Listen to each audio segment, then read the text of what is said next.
saw someone's grandmother getting trampled right here behind us in a sight that we should never, ever have seen in Canada.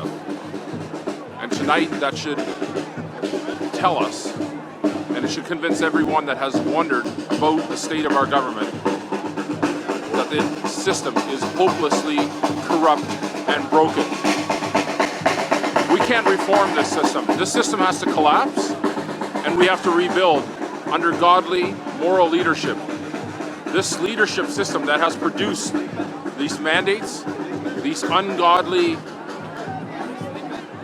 officers and police systems that would trample their fellow man is unconscionable.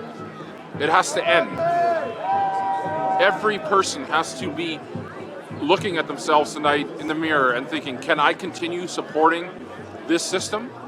It's time to pull our children out of the schools. It's time to pull our money out of the banks. It's time to turn off our TVs and cut our cable TVs. Bills to nothing. Our subscriptions should be canceled. Stop big media, big tech, big Hollywood, big pharma, big indoctrination centers, and big Wall Street. These systems have to collapse. That's the next step. This is not the end here. This is the end of the beginning. We go from here to build a community, to build communities of love, compassion, and care for our fellow man. The system that we see over on the hill cannot be reformed. It is collapsing, and what we're witnessing here is an epic collapse of a corrupt system that has nothing of righteousness left in it. I invite each one of you, look at your families, look at yourself, and ask, can I continue to support this system?